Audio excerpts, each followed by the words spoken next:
force P. And so what we said? How we solve this equation? Either mathematically, you know the analytical solution if this is simple. If this is complicated, what we do? We use one of our three. Huh? We use one of our three methods. Which methods? Either Fourier, you approximate this as a sum of cosinus and sinus. Either Duhamel, so the integral. Either Newmark. Okay, but you can solve this for whatever P. Approximately, if P is not harmonic, Fourier will approximate P. Right? Duhamel approximates P. Newmark does errors, but you can solve this equation with errors.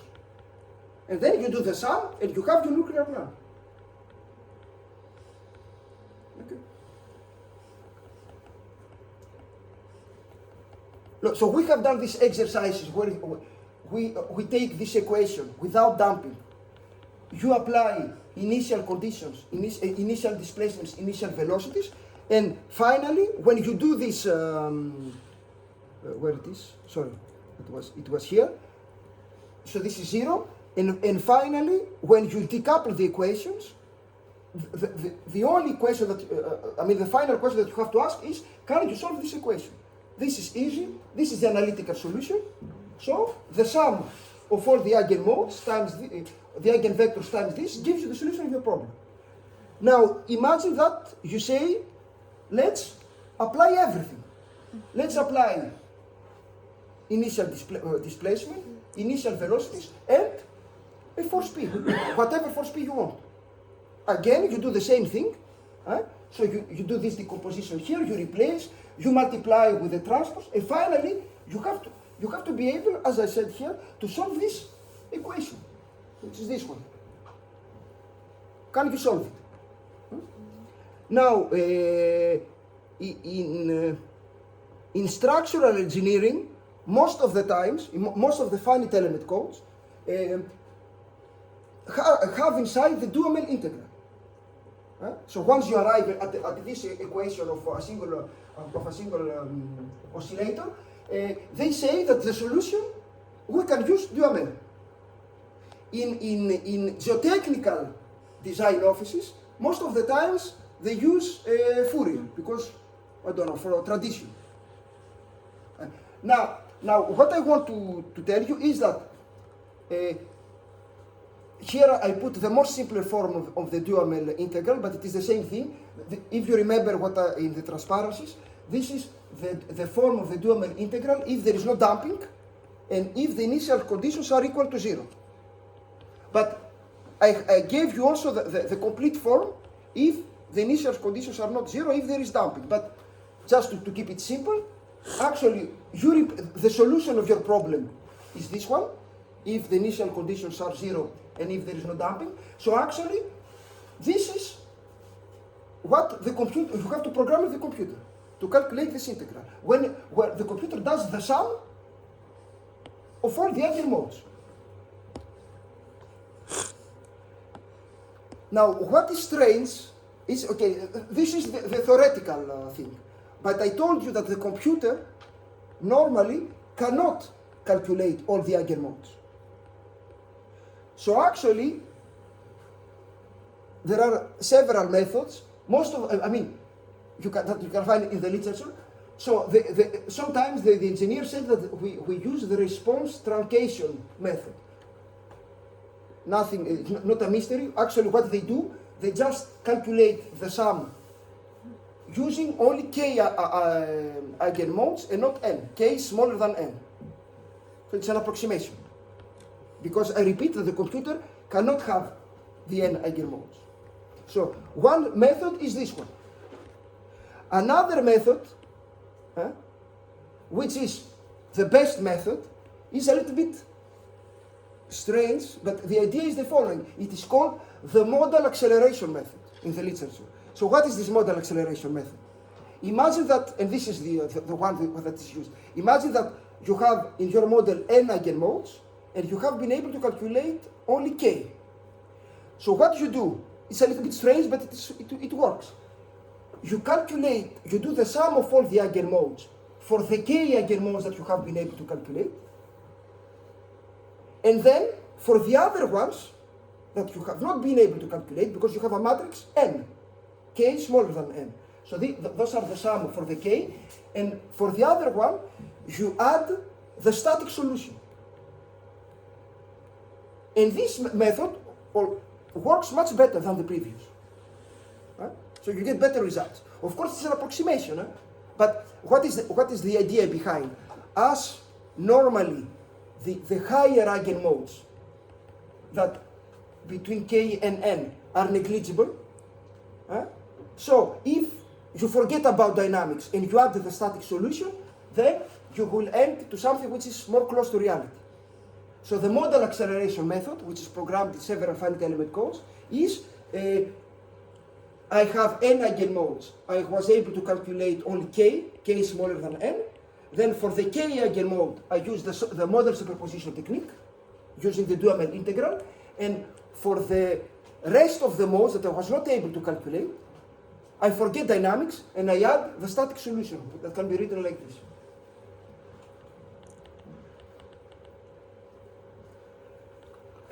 Now, of course, all this, we can do it with damping. You use here the formula of Duhamel, but with damping. Okay. And with initial conditions that are not zero. Now, the last thing that we have said the previous time is that what happens if you consider the total equation with damping. So here this is the complete form, where you have the force as a function of time, initial conditions for the displacements, initial conditions of the velocities, and damping. So if you remember what we have said, normally when you do this, you change this the solution as we have done before. When you replace here in the single degree of, and you find the simple oscillators, you have this term here that depends also on R. So the equations remain coupled. So your single degree of freedom oscillator becomes like this. Actually, it is not a single degree of freedom oscillator because here you have couplings. And we said that you cannot apply the model superposition technique, but you can apply a trick. And what was the trick that we have said the previous time yesterday before leaving the course? Rayleigh Ritz. And why? What is the Rayleigh damping? Linear combination of k and m. So Rayleigh said that you consider C, which is equal to this. And why this works? Why, if your C damping is like this, you can apply the modal superposition technique? Because you are elastic. No. Linear? Or No. the orthogonality of K and M. Yes. So you can write the If- other thing as a combination. Yes. In the 3D space, when you say that the vector E3 is perpendicular to E1 and to E2.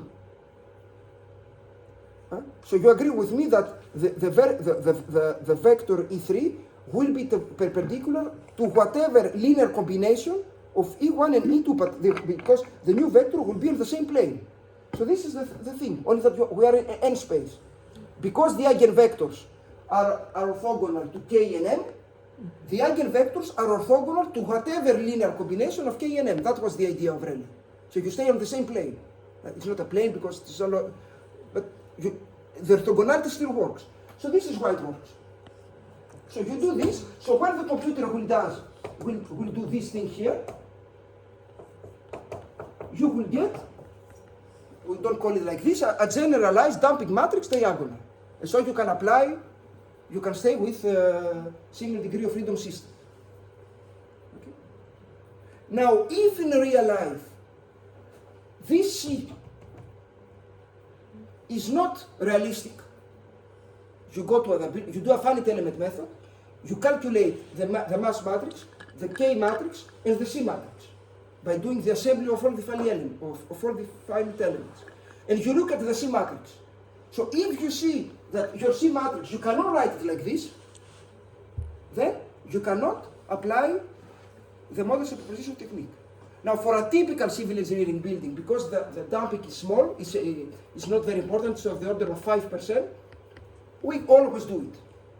But if you want to work on another dynamic problem, for example, if you want to work on submarines, you want to design a submarine and you apply forces and you see what will happen. I'm not expert on this, but I think that they don't apply this because it's not realistic for a submarine, for a metallic structure like. But for a building, typical building of civil engineering, this is sufficient. Now, what happens if you cannot apply the model superposition technique? What you are going to do? Imagine that you cannot apply the model superposition technique. Why? Because you find that your C is not a linear combination of M and K. It's not realistic to do this approximation. You are blocked or you have a way out? You probably have a way out. Yes. There is a way out based on the Newmark scheme that I can show you later for a multiple degrees of freedom system, but actually the only problem is that it's slower. But we can do it. The nice thing with the model superposition technique is that you diagonalize the matrices so you can solve the problem quickly. But you can solve the problem without diagonalizing the matrices. Based, for example, on the Gauss approach, where you do the matrices upper diagonal or lower diagonal, so there is a way out. But we have a better method in linear elastic civil engineering applications, so we use it. Okay, so that was all about. Now, I don't know if have you ever done the earthquake engineering calculations or not? Never? So normally, when you are in front of the computer, you use Abacus, you use LS-DYNA, you use whatever you want. The computer will tell you, okay, put me the building, give me the earthquake, and give me the Rayleigh damping. What is the Rayleigh damping? You have to give to the computer these A and B constants. Okay. Now, how it works? You have this graph here. That this is the reason why I give you this graph, to explain you A and B, but also to explain you something else. The Rayleigh damping is represented with those three lines, either the red, either the green, either the blue. Now, the red line is for the case where you have only the stiffness term, meaning that you consider that B is equal to 0. The green line is the one where you have only the mass term, so you consider that A is equal to 0. And the blue line is the full one, where A and B are not equal to 0. Now, how it works? Here you have, in the horizontal axis, you have the frequencies, the circular frequencies, and in the vertical axis, you have the damping. So how you are going to read this graph? This graph tells you, depending on the coefficients A and B that you have chosen, how much damping you impose to a given frequency, so to a given oscillator, if you want. So, for example, imagine that you consider the red line. So red line means B equals to 0. So what it means? It means that if you consider only the red line, you can damp, playing with this parameter A, you can damp nicely the higher frequencies. You cannot damp the lower frequencies. If you play with the green line, so if you consider that A is equal to 0, then you can damp the lower frequencies, but you cannot damp the higher frequencies. But with the blue line, which is the best in this very simplified model, you can, if you calibrate correctly A and B, you are going to damp the lower frequencies and the higher frequencies, And the important thing is what? Is, huh? The resonance frequency is less than? No, the important frequencies is to put the correct damping on the important frequencies inside your building. I mean, for example, I repeat, you are a civil engineer, you do earthquake engineering, you want to damp very high frequencies because the very high frequencies, they do not influence the stability of your structure. You are an engineering that does acoustics, you don't want to damp high frequencies because you want to see them. So if in earthquake engineering you know that the important frequencies are between 2 Hz and 20 Hz, you have to be able to put this blue line below 2 Hz, so to damp all the low frequencies that are not important, and after 20 Hz, and between 2 and 20, you have to put the correct value of damping. And the order of magnitude for a reinforced concrete building is 5% of damping you have to have between 2 and 20 Hz. You can have much higher damping for higher frequencies and much higher damping for lower frequencies. But for the frequencies that are of interest, you have to be between 3, 4, 5%. If you damp a lot, if you calibrate wrongly A and B, and if you damp a lot the frequencies between 2 and 20, for example, you will not see anything. I mean, the earthquake will come, but you have damped so much the building that you do not see a realistic behavior. So the idea is that you have to put damping in a correct way so that it will be approximately 5% in the domain of frequencies of interest, and very high values for the frequencies that they are not important for your problem. Now you are going to tell me why I do not put the correct value of damping in all the frequency domain. Why? It's not possible to tell. Why? It's too difficult. Why it's too difficult? It's too Because unrealistic. you have big numerical error. No? You cannot put the correct value of damping in all the frequency domain because the model here, it's very simple. You have only 2 parameters. Right? Your problem is that you stick with the Rayleigh damping. Rayleigh damping is just this formula. So you have only, if you want to create a perfect, I don't know if it's possible, but if you want to create a perfect model and to put the correct damping from 0 to 500, then this is too simplified. You have to put other parameters here and to calibrate it correctly. But then you cannot use the Eigen model superposition technique. So you are blocked because your model of damping is very simple. So this is the best thing that you can have is this blue curve and with 2 parameters to calibrate. A and B, nothing more. If you want to have a damping which is like this, you cannot, because of the form of the Rayleigh damping. Okay. And how it works in practice, you have this equation here.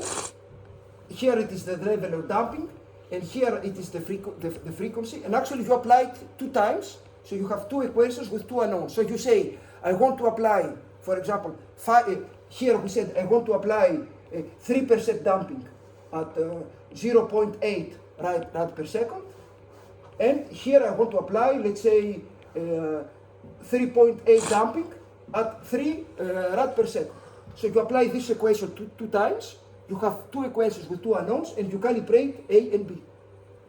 This is how it works.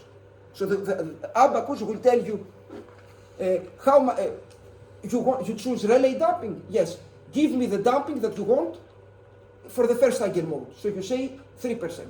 Give me the damping that you want for the 4th eigenmode, 5%.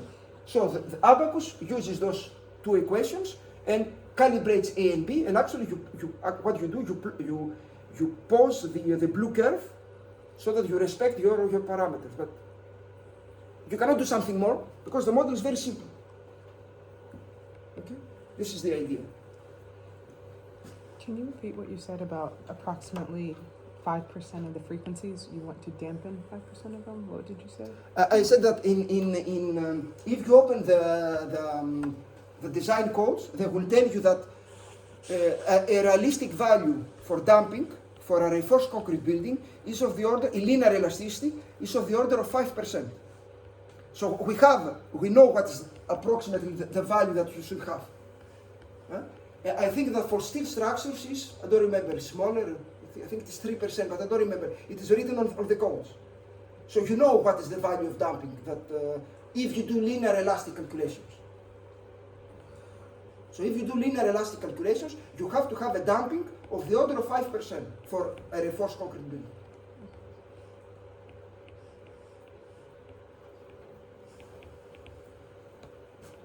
So, for example, an engineer will tell the following: let's put 5% on the first Eigen mode and 5% on the Eigen mode number 3. And then the computer puts this blue curve so that it has 5% on the first mode and 5% on the mode 3. If, for example, you do the model analysis and you find that the Eigen mode number 5 is very important,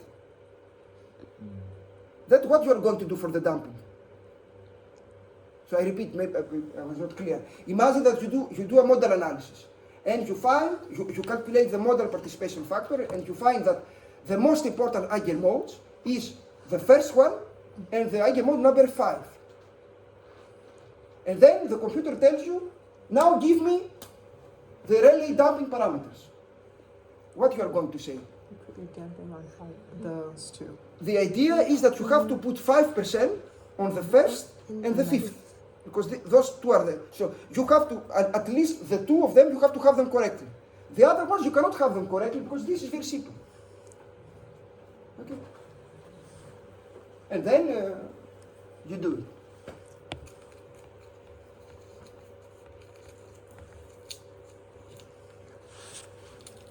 Clear? So how do you know that you want 5% on those two? Because you know, I mean, Why not 3%? huh? Why not some other value, like 3% or 4% or something? Normally, what is damping? Right? Normally, what they did, you take a structure. So imagine that you have here this is the time, here this is the displacement, and you go to a structure. You can do an experiment where you impose a displacement and you let the structure oscillate. So you do this experiment and you see that the oscillation will be something like this. Now, if you measure how those peak decrease as a function of time, this is the damping. So there is a logarithmic equation that if you know how the peak decreases with respect to time, you can have the value of damping. So for a reinforced concrete structure, we know experimentally that, of course it's simplified, but the order of magnitude, if your structure remains elastic, is 5%. So we know this. For a steel structure, I think it is, I don't remember, 3 or something else. Now, this question that you ask is, actually it is a huge problem, because the code tells you, now I'm not doing another subject, but why not? This is, if you do elastic calculation, it's 5%. What if in your building you have cracks? Because in a real building we have cracks. It would be higher.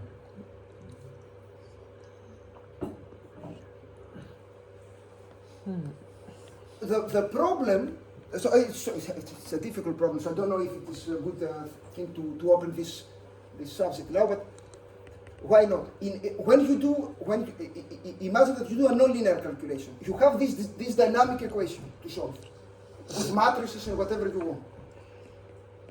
Here, and you do, let's forget for the moment about soil.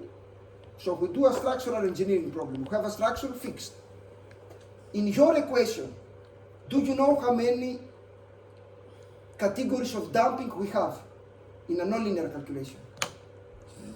Which one? hysteric and. Nice. So normally you have the viscous damping, which is here, which is proportional to velocity, and you have the, how you call it in English, hysteric or hysteretic? Hysterical. Material. Yes, the material damping, I mean the loops that you have inside your material. The hysteretic damping. I don't know if it's called like this, but okay. So normally, the sum of the two should give you the correct value. Okay. Now, if you are more, if you go more to let's say to put in now in another way, what is viscous damping? Viscous damping is a damping that you have if you have a material where the response of the material or of your structure depends on the velocity of the loading. This is viscous damping. Hysteretic damping is a damping where the response depends on the displacements. You go on material, you apply displacements, and you have the hysteretic loops. So the question is, and now the problem begins, in concrete, is a viscous material or not, if you model or steel? This is the real question that you have to ask. And the answer is, everything depends on the amplitude of the velocity. So if your loading is a missile, and you have big velocities, yes, we can see experimentally that concrete is a viscous material. For earthquake engineering, the velocities are small. So actually, concrete does not behave as a viscous material for an earthquake engineering, for an earthquake load.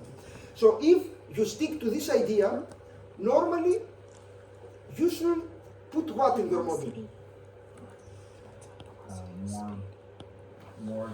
0 here, and 5% damping on the hysteretic part, here inside K. Now, in real life, I mean in real modeling life, you have a lot of models for concrete, no linear models, and when you plot the hysteretic loops, you will see that you don't have 5% damping, you have less. So something is missing in your model. So in a design office that does no linear calculation, you can discuss with Silvano with this, they do a lot of no linear calculation. What they do is the following. You have an hysteretic model that gives you approximately 3 or 4% damping, and you put here always a very small value of damping, so that at the end you end up with something which is 5%. So, in other words, what I want to say is that damping is whatever we don't know, we put it inside damping to have a simple model. So if you are linear elastic, you put here 5% and you reproduce the real life. If you do non-linear mechanics or linear dynamics, because you have, let's say, 3% here you have to put only 2%. I don't know if it's clear all this stuff. It was a parenthesis, but we can discuss also later about this. Huh?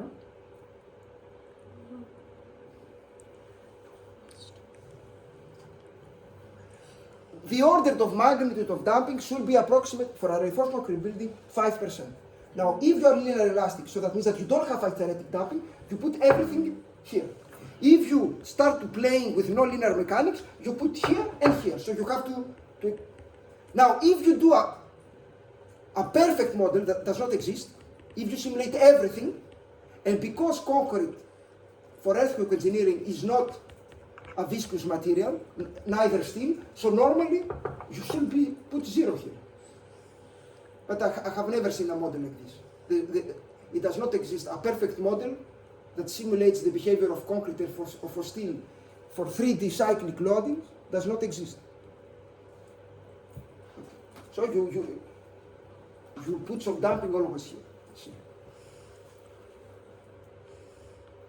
Now,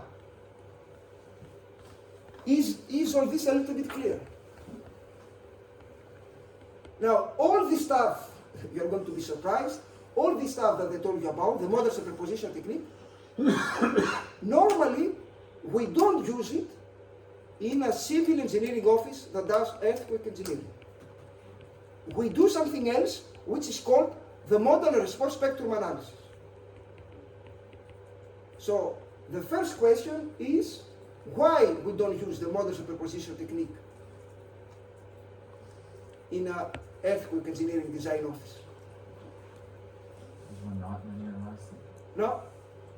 This is another problem, but in a design office, you always do calculations. You suppose that you are linear elastic, and there is a trick that we're going to discuss to jump quickly on the non-linear thing. So for the moment, forget about this. What is what is particular about earthquake engineering? Something I will help you. Something that has to do with the load. It's not harmonic. We don't care about not harmonic. The model superposition technique, you can solve it for whatever p as a function of time. In an approximate way. What is the strange thing about earthquake engineering? It's not a consistent load? No? Something specific about the earthquakes. No? You can apply P as a function of time, you can do it going up, going down, all this you can approximate with Fourier or Duhamel, no problem. Yeah, but we have the specific time to maximum value of. No. You can approximate. I can give you an earthquake. You can press the button with the Fourier will give you a function. If you superimpose them, you will see that they are almost the same, which is just cosinus and sinus. This is what Fourier does. So no problem to approximate an earthquake. And then I apply the model superposition technique. There is something else. They don't last very long? No, not a matter of time. They act in different directions. No, no problem. We said that how we can combine earthquakes in different directions. They occur with other loads. What is the specificity of the earthquake? I will tell you, you're going to laugh. This is the real problem is this one. It doesn't occur all the time? I don't know. No, I don't know. the problem is that you don't know what earthquake will happen tomorrow.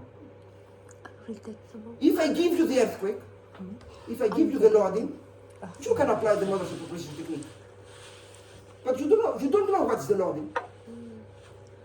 So we have to find a way out. How you can say to a design office, design a building if the design office does not know the earthquake.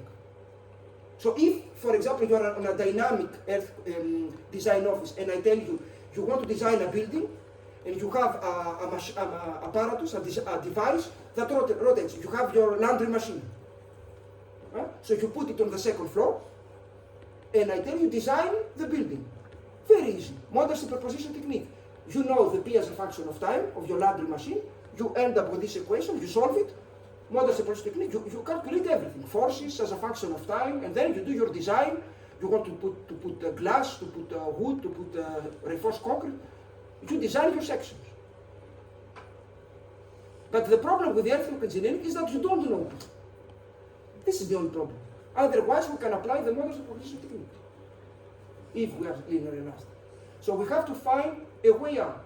And this way out is the modal response spectrum analysis. You are going to see it's based on the model superposition technique. This is why I spent some time to explain you everything. But it is slightly different.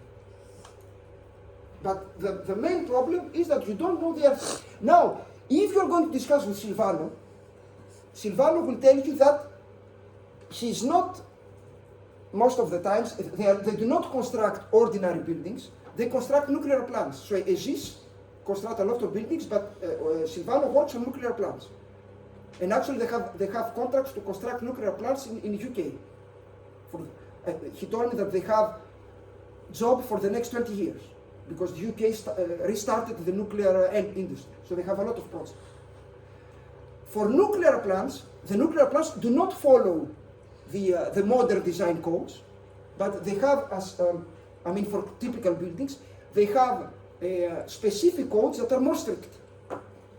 And for a nuclear plants, they are going to apply what we're going to do today, but also they have the following approach. They go to a seismologist and they say, I want to construct a nuclear plant in this area of France, give me 6, I think it is 6 that they have, 6 earthquakes of the past, very, very big ones, so that I will design my nuclear plant for those 6 earthquakes.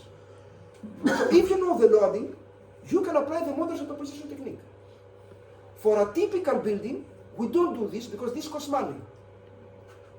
So we want to do a method where I don't want to discuss with seismologists. I don't know, and I want to do only one calculation, not 6 calculations and then combine everything and do all this stuff. So the starting point is I want a more simplified method, and I want to do only one calculation. So the trick is to find the loading. And in order to find the loading that you don't know, the concept is to introduce what is called the response spectrum. So what is a response spectrum? This is the only new thing that you have now to understand, and the other things, of course, they are new for you, but they are based on the models and proposition technique. The new concept that you have, if you have not heard it up to today, is what is a response spectrum.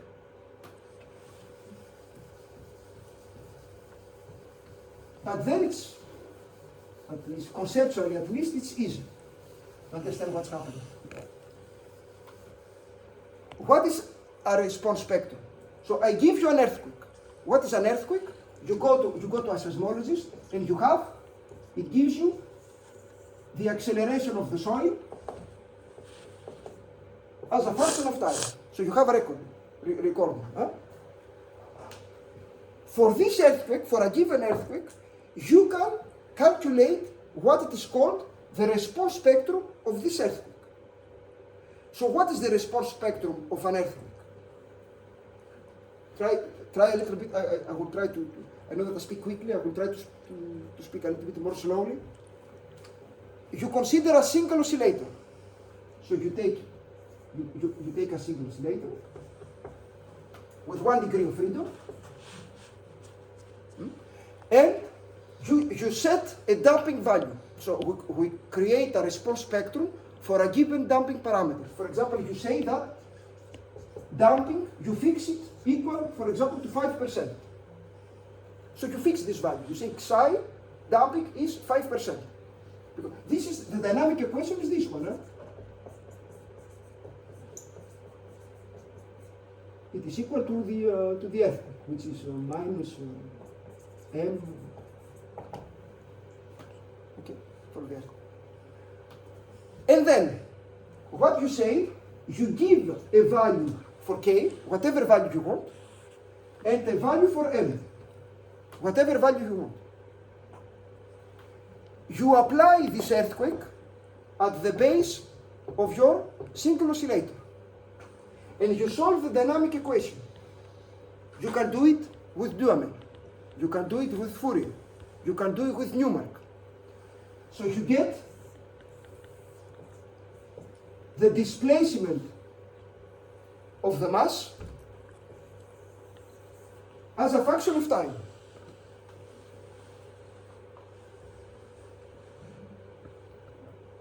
Clear up to that point? So I repeat, the question is, I give you an earthquake, so the acceleration of the soil is a function of time, that was recorded by accelerometer, and the question is, what can you construct the response spectrum of this earthquake? So what you do, you go in front of your computer, you set a model, a single degree of freedom, you set the value of damping, fixed, you don't change it anymore, and then you apply whatever value you want for k and whatever value you want for n. And you apply the earthquake at the base. This is a single degree of freedom problem that you can solve with Fourier or Duhamel or Newmark. You plot the acceleration as a function of time, the displacement as a function of time of the mass, and then, this is the important thing, you create a graph, which is the response spectrum, where here what you are going to put. In the horizontal axis, for example, you are going to put the period of your oscillator, so the square root of k over m, or m over k. So you put the period, and here you are going to put what? Who knows? If you have seen a response spectrum. Displacement? Yes, but what displacement? You are going to put only the maximum values of displacement. So you have only one point here. So you have done all this calculation to find the one point. Then what you are going to do? Again, repeat. You repeat the calculation by changing a little bit the ratio K over M. You do the calculation, and for the other, you find another point. And another point, so you do 100 calculations, and you plot the response spectrum of this earthquake. So actually the response spectrum of a given earthquake gives you the maximum, if it is a response spectrum in terms of displacement, the maximum displacement for a given period of the single oscillator.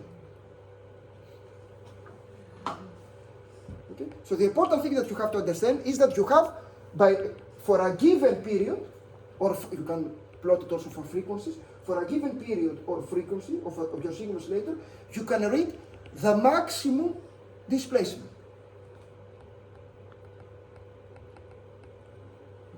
And this is a displacement response spectrum, but you can understand, of course, that we can create an acceleration response spectrum, and we can create a velocity response spectrum. Again, the same thing. A velocity response spectrum is a spectrum that gives you the maximum velocity for a given frequency or a given period.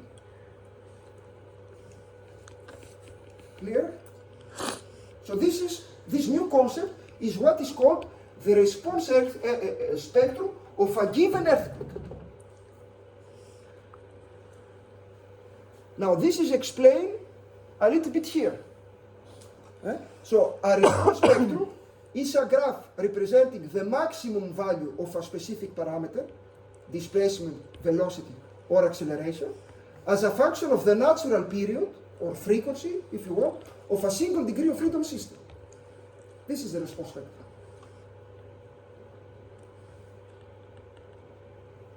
So you have what is called the relative displacement response spectrum, that we call SD, that depends on the damping and on the frequency, so the singular frequency or the classical frequency or T. You have the relative velocity response spectrum and the total acceleration response spectrum. You remember this graph at the beginning of the course when I told you that the displacements and the velocities are measured from the relative axis and the accelerations from the total.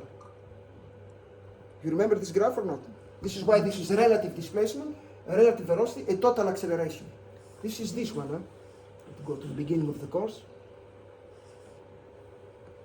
Too many things, but this thing here. So we have said that the velocities and the displacements are measured from this axis, the relative, and the acceleration from this axis. So you have relative displacements, relative velocity, and total acceleration in the equation.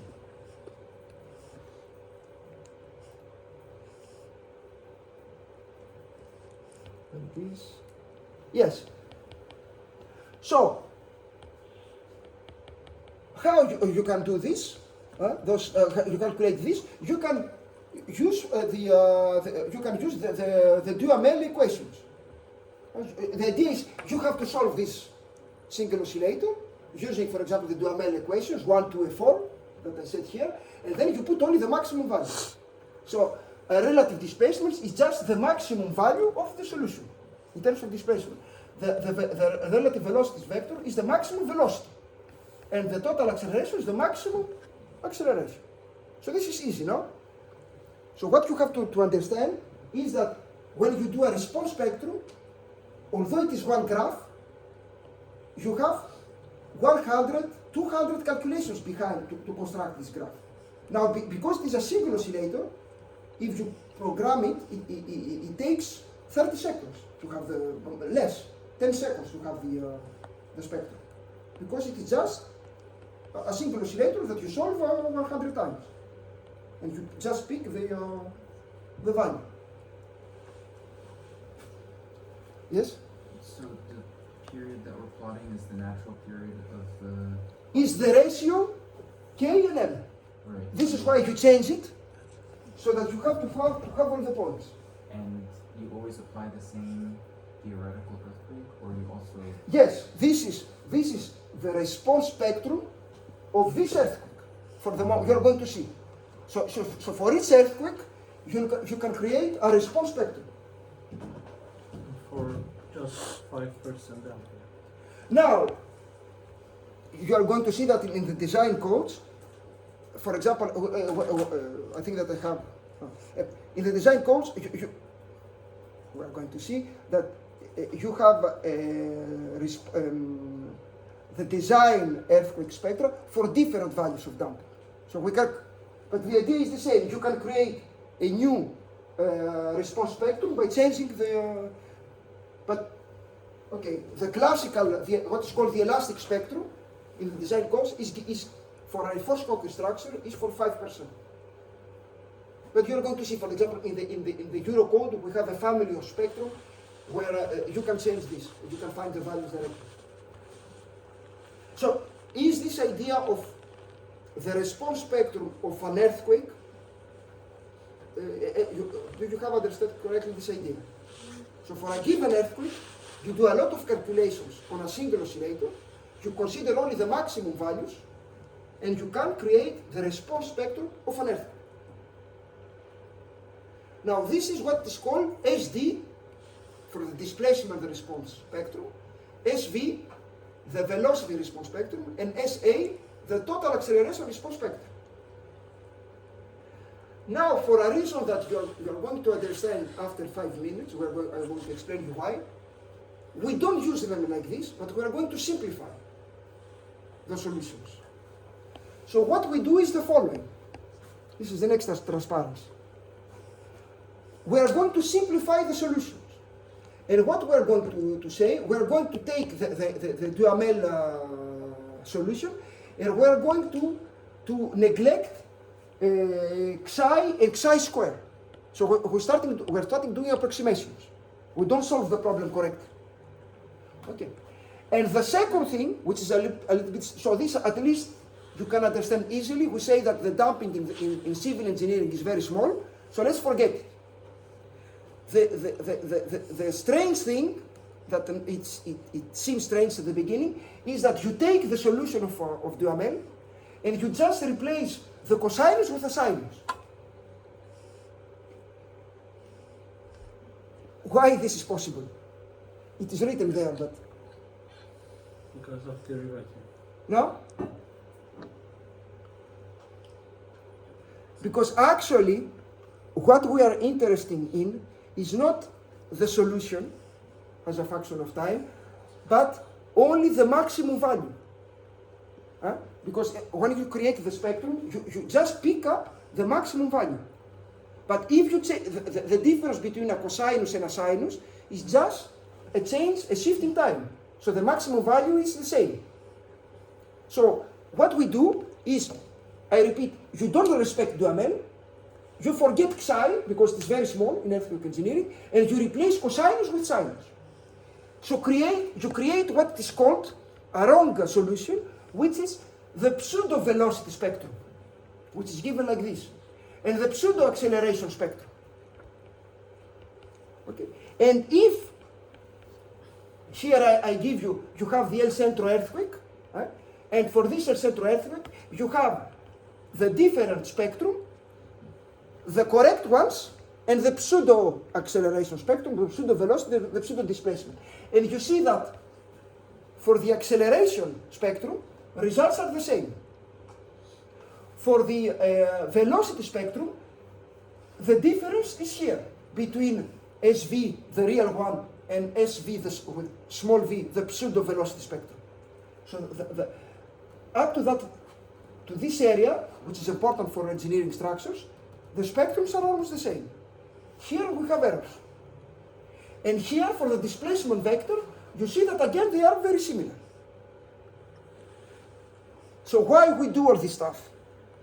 Not because it is complicated to calculate correctly, it's very easy, but because if you do those simplifications, then, where it is, sorry, I forgot, yes, the equations are such that the three spectrum for a given earthquake are linked with very simple equations. So if you know the pseudo displacement vector, SD, the small one, just by multiplying with omega, you can have the pseudo velocity spectrum.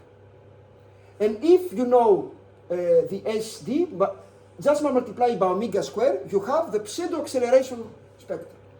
So the only reason why we do this simplification is that with those wrong results, you can, if you know one, you can calculate the two others with very simple equations.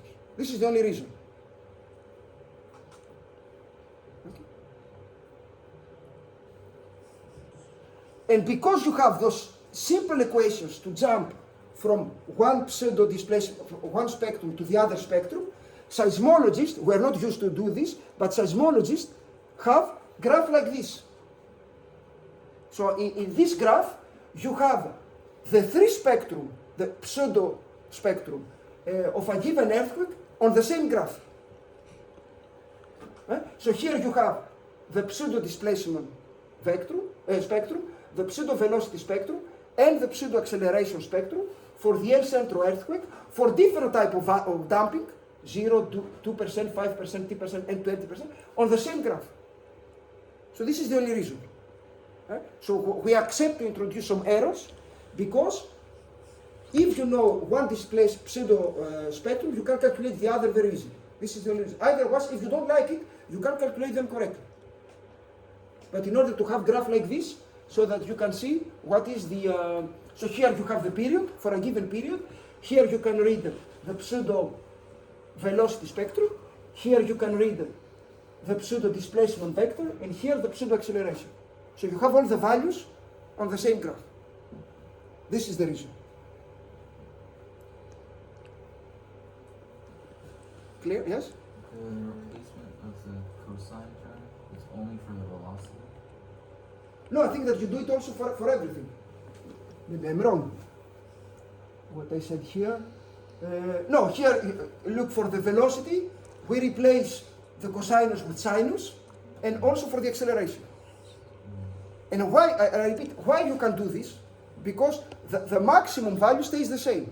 Of course the solution is different. But the maximum value, because we are interested only for the maximum value.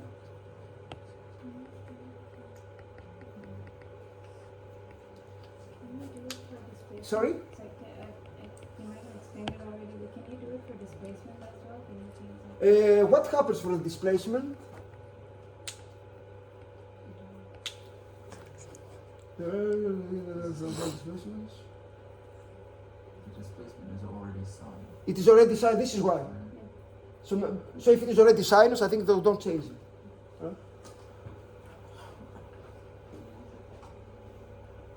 So actually, you see here that for the displacement you get the same thing, and also for the acceleration, it's almost, the error is very small.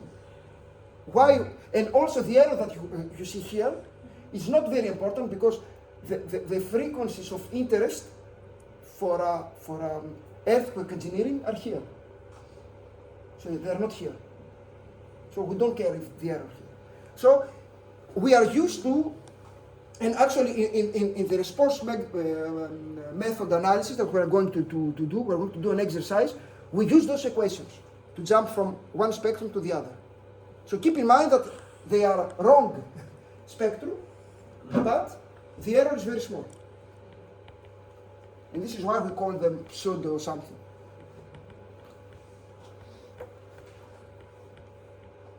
Now here, we don't have the time to do this, but of course you can calculate the spectrum with the Duhamel, but there are also faster algorithms to calculate the spectrum. So this is a transparency that I picked from the book of Polk. If someday you want to write a Python code, this is one of the best algorithms in order to calculate quickly a spectrum. But okay. Wait, sorry. Yes. But you said it's for the higher frequencies that we're not caring about the errors, but isn't this a graph of the period versus the maximum? I don't know. Yeah, those are the period. So this is the small. So those are the. So the other way. I mean, we don't care about very small periods. They're below the. Yes. So it's the same thing.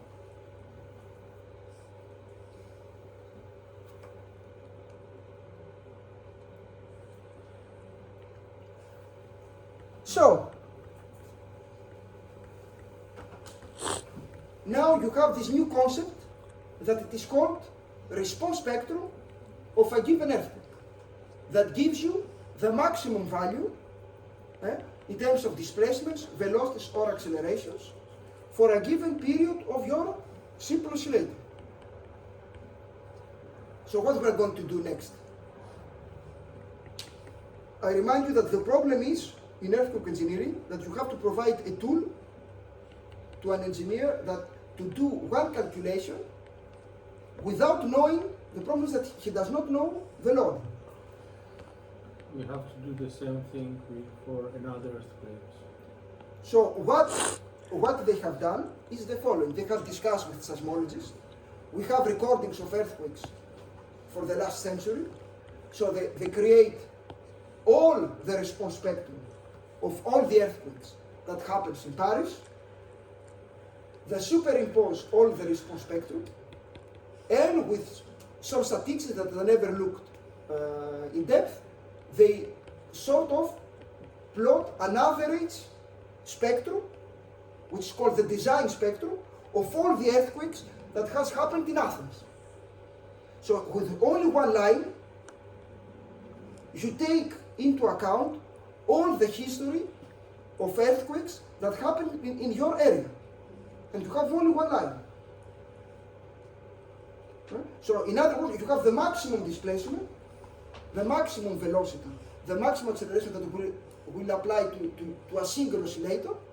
But this design spectrum that you see here, so this sort of averaging of a certain number of response spectra from different earthquakes scaled to the same intensity. So this is the US design spectra. In Europe, you have the equivalent, which is the Eurocode 8 design spectra. So the same thing. So you have something like this and something like this. So you have a lot of families. What you have to understand is that a line, I will explain you why there are multiple lines, but the idea is that a single line takes into account the average of all the earthquakes that happened in your country the last 100 years. And this is why it is a fantastic tool, because it is, of course, we're going to discuss about the problems of this thing. But the idea is that with a single line, you take into account all the history of earthquakes of your country.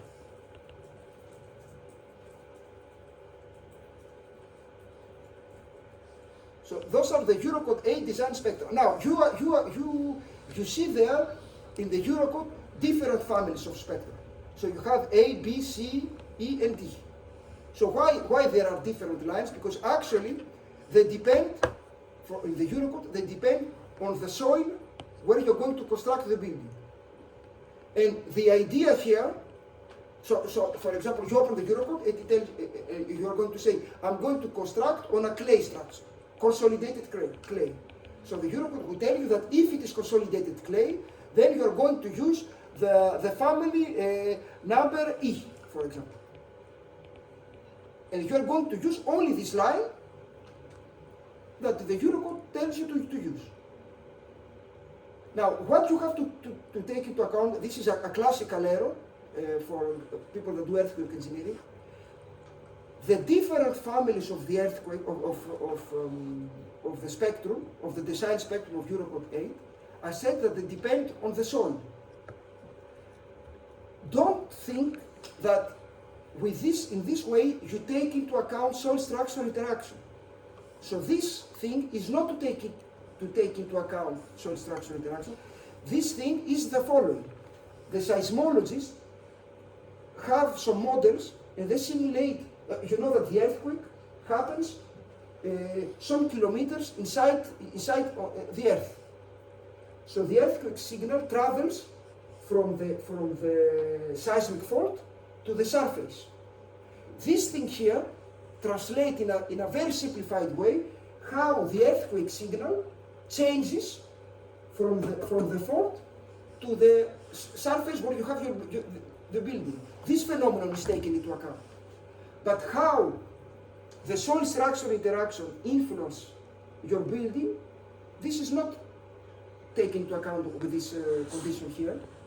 So those A, B, C, and D families takes into account how the earthquake on the surface of the earth is influenced by the soil, but not soil structure. There's no structure here. Okay? So don't think that I have taken into account soil structure interaction because I have chosen between A, B, C, D. You do not consider soil structure interaction. So if you discuss with Sandra, she will tell you better than me. No soil structure interaction here. Now, the form of the spectrum is very important. What you see is like this. This is what? Period. And here you read what? This is I think this is an acceleration spectrum. So actually I said that you read the maximum value that will be applied on your single oscillator. But you remember what I said about the Eiger modes. Imagine that you have a suspended bridge. So you are somewhere here. Imagine that you have a nuclear plant. You are somewhere here. And unfortunately for us, imagine that you have a typical building. The way that we construct the buildings today is such as you are here on the plateau.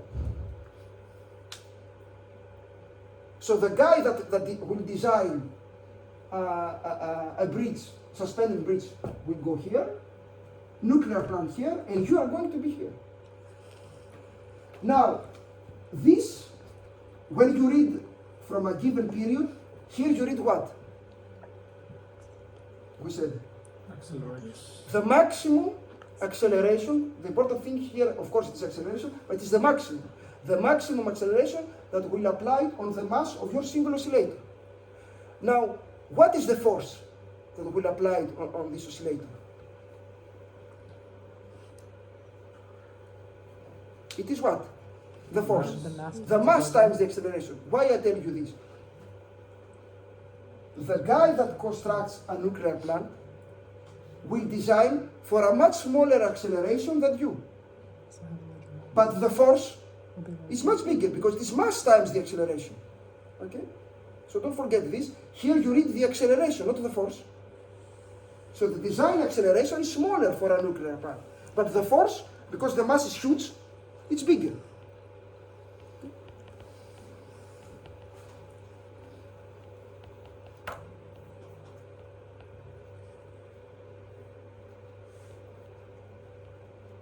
Now let me be a little bit provocative. I have a question, just conceptually. Why would the person designing a power plant design for a lower acceleration? Because when you do, when I did the model analysis, I gave some figures with buildings, and I have put the values of typical periods.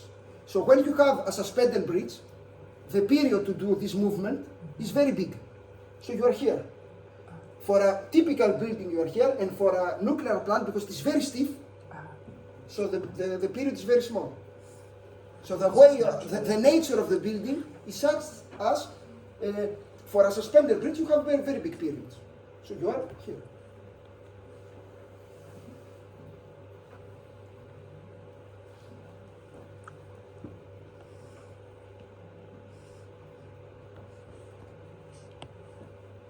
I see that you write so nicely. if I was able to write with good letters like this, I will be very happy for my trial.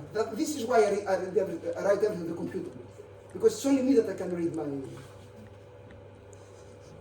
Now, let me be provocative. Who likes how it is called in English? Or in French, we call it mondialisation. Mondialisation, we say it in English. No. Mondialisation is this phenomenon of that all the planet has become one. So everything is mondialisation. How we call this in English? This phenomenon? There's not a French person in here. Huh? Mondialization, no? We don't say mondialization in English. Globalization? Globalization, let's say. Oh. Huh? Because often, I mean, when you read newspapers, when you open the TV, many people say that globalization has done a lot of bad things. And it's true, huh? A lot of bad things. But globalization has done also some very nice things. Huh? Don't forget. And what are those very nice things? One of those very nice things are the design codes. Why? Because the design codes, actually, what they mean is that you have the same language for different countries. So, several years ago, before the Eurocode, imagine that you were Italian and you want to construct a building in Paris. It was impossible. Not because you don't know your science, but because your science, you don't use the same vocabulary and the same technique like the French engineer.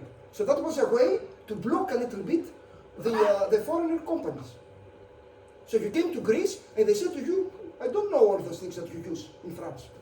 You are not able to construct the bridge in Greece. Huh? The design codes is a way to unify the science so that an engineer from Silvano can create a nuclear plant in UK, so that a guy from New Zealand can create a bridge in Europe, because the New Zealand design code or the USA design code or the Euro codes are quite similar if you read them. Of course, there are specific differences, but the important thing is that we have to find to create a common scientific language so that we can discuss. Okay, so the design spectrum concept actually started from New Zealand, huh? And this concept you can find it in all the modern design codes today. You are going to work with Aziz, with Silvano, and they are going to have a new project in the United States. The expert of Aziz can discuss with the engineers in the United States, because the idea, we have the same tools. Of course, there are slight differences. When I arrived in France, it's one of the it's a strange country, France. So it's when I was student in Greece, because we have a lot of earthquakes, we have adopted the Eurocode very quickly. So for me, as a typical Greek student, it was the basis. And when I arrived here, no one knew about the Eurocode 20 years ago. And they spent, I think that now they are starting adopting the Eurocode in all the design offices. They have a delay of something like 15 years. Why? Because one of the reasons is that they wanted to have the market closed. It's not about science. It's about, okay, no, I want to construct my buildings here. I don't want the Italian guy coming here in France constructing something. Yeah? There's no French people here. Yes, after he said it. now they are obliged. Now they are obliged, but actually they don't apply it correctly. But it takes a lot of time. It takes a lot of time to apply a new idea in civil engineering. Not in other science. For example, if you work with people that construct aircraft, the science evolves much more quickly, because there are safety reasons very important. In civil engineering, the companies they say, I know how to construct this building. It's not the Eurocode that will tell me how I'm going to construct the building. So this is a conservative, which is very strong. I'll corollary, I feel like it depends. I Yes. feel like in places where there's more prone to some sort of natural disaster and or something Yes. catastrophic Of happens, course. they tend to adopt pretty course. quickly. I grew up in Florida and they did not have a unified state building code, Yes. and then they had the catastrophic hurricane in 1997, and within a year Yes. the entire state was on one standard for hurricanes and the like. Yeah, you are totally agree. You are right. They just need one bad thing to Yes, happen. one bad thing, and then everyone goes out and says, I want the new design code. Yeah. This I'm not saying it should happen. I'm just saying that might be what needs to happen.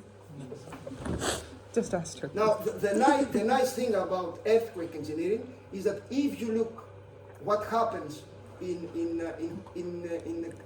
countries that have modern design codes, the modern design codes generally works very well. Of course, there are catastrophes, but for typical important but typical earthquakes, the catastrophes are not very big. For if you respect the modern design codes. Now, if there is the big one, as the one that unfortunately, it will happen one day, no one knows. But for earthquakes that, very important earthquakes that happens, the new buildings, the experience shows that they work nicely. If you go again, it was discussed to you about Christchurch. They had a lot of problems with liquefaction problem. This is another problem. But most of the modern buildings stayed there. We discussed about Christchurch or not? You mentioned it once, but I mentioned about this idea about the buildings that did not collapse. Yes. So the buildings stayed there in the center of the town. They did not collapse, but unfortunately they have other problems. They do not know how to demolish them. But at least the people that were on the building had the time to go out. So generally speaking, we have a little more time, so I can before the break.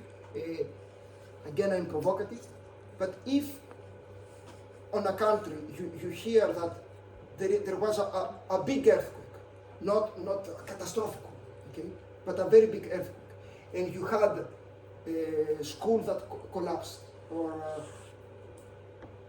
then you have to start asking yourself some questions. It's not possible. It's forbidden that a hospital or a school collapse after an earthquake. Normally, it should stay there. If the school has collapsed, there are two things: either the state does not control correctly, either the engineer, either there is an error on the codes. It can happen, but normally the experience shows not.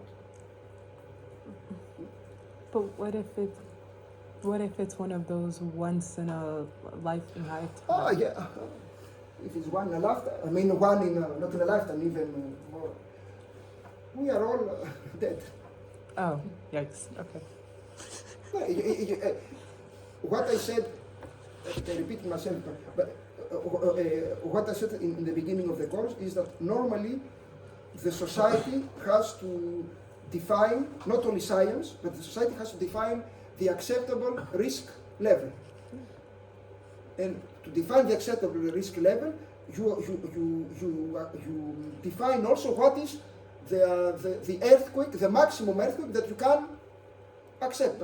If it's bigger, So then you cannot go to the justice and say, the government will say, this is the law, I respect the law, the earthquake was bigger, not my problem. Now, what will happen in real life is that there will be many people dead, and the state will if there is a state, after the big catastrophe, will say, state of emergency, I give you money, even though normally you don't have. You cannot ask for money. But if it is a state of emergency, they will give you money.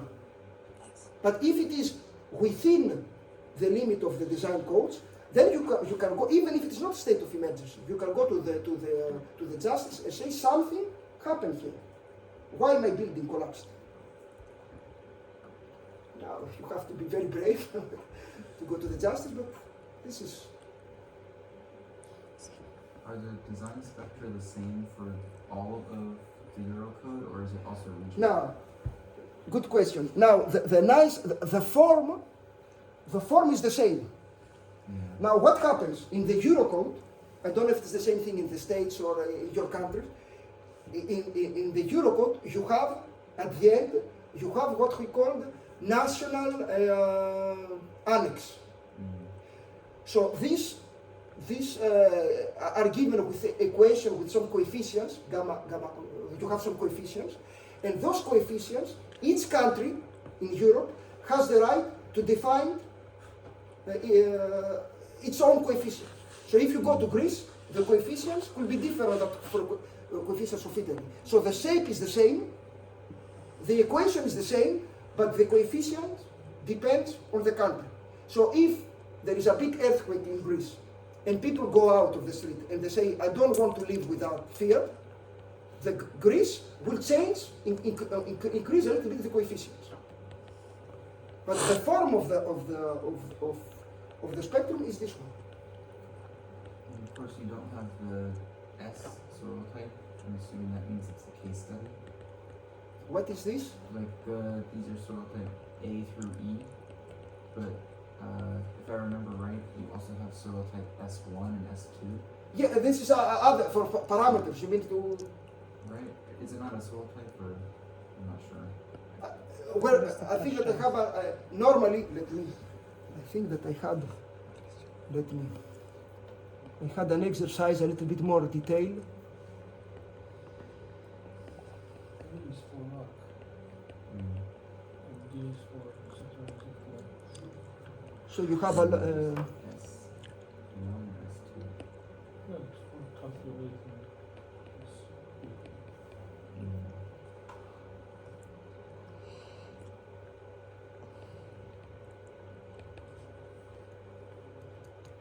Because you don't know the period. You have to What does A, B, C, D, and E on the graph mean? Oh, Yeah, but when you want to design a building, you don't know the period of the building.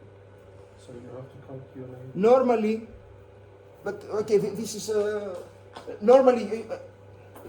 There are a lot of ways to present the spectrum, but the idea is the same thing. You have a graph that represents the spectrum, and you have to read for the period, you have to read the value. So here you have, in order to read this value, the SA, so in this, there is this formula where actually it depends on the importance of the building, on the seismicity zone, and the type of the soil, A, B, C, D, E, etc. So there are a lot of ways to present the same thing. But for example, you have to calculate the period. In order to read this, you have to say, actually to calculate SA, you have to say, what is the importance of my building? This is a school, so you are here. This is a small building isolated, so you are here. But the idea is always the same. I don't know if you were thinking about those things. Yeah, it's the same concept in the US, but Yeah. So this is you have a parameter here that depends on the stratigraphy of the soil. You have another parameter S that depends on the type of the soil. You have another parameter that depends on where you construct your building, in Nantes or in Paris, and another parameter that depends on the importance of your building. So all these you put them inside an equation. You have to you read correctly the value. This is the idea. Which means what I told you, that every citizen does not have the same level of risk, because it depends on where you live. If you live in a small house, you accept, you don't know it, but you should know it, you accept a bigger risk. Because a building with 100 apartments is more important for the state than a building with one apartment. Okay? So if you live alone, the risk is bigger. You design for smaller forces. Now, the Eurocode does not forbid you to say, okay, normally the engineer will tell you, the importance of your building is here. So this is how I'm going to design your building. And if you are very afraid about earthquakes, the Eurocode does not say to you, You want to jump here? Jump here. You want to multiply the forces by 1 instead of 1 but 1.4? Do it. You are free to do it. You have to pay more money. So I never seen a citizen that said this. But if you are afraid, you can design. You can live. You can choose to go for higher risk, lower risk. Sorry. Huh? But no one cares about earthquakes because the problem with earthquakes is that they happen once in a lifetime, so you forget. And you say, which is the cheapest? What can I do? Unless you live in You are here. San Okay, so let's do it here, and then you have your apartment. You are happy. Japan, Yes? Italy. AN is the final equation in Eurocode, or I don't remember. You have to. because Yes. because in our code, for example, we have something which is called R for considering the dissipation and the actuality. Because with this equation, our dimension would be really big because The we R. consider the maximum value. Here you read from at least from this page here. I don't know if it's exactly like this in the Eurocode. You read the R. But it's not the same R. It is B in our code. This R is Okay, B. and then and this AN is the nominal acceleration that you read it from the hazard map of your country, or your town. So you multiply AN with R, and then you get the maximum acceleration. But I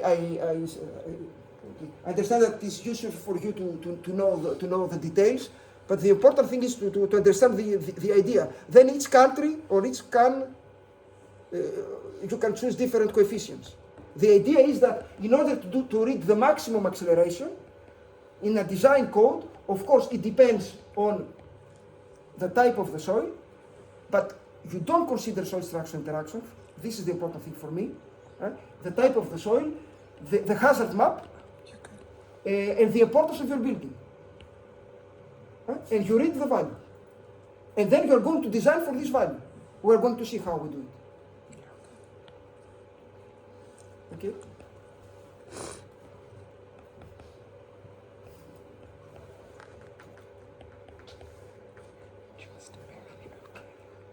So let's do the break here, and we continue after, because it is.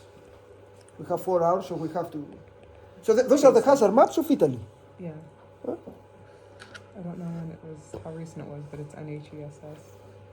Ooh, Milan is on She the border. wanted to show me that I can live in the area. She That's didn't know kinda that dangerous. Italy had seismic activity. Italy. A lot of Italy has everything. everything. Nice food and big earthquakes. and hurricanes, and snow, and landslides, and Yes. wildfires. I can And deal if with you it. go, if you live near Napoli, you have the volcano.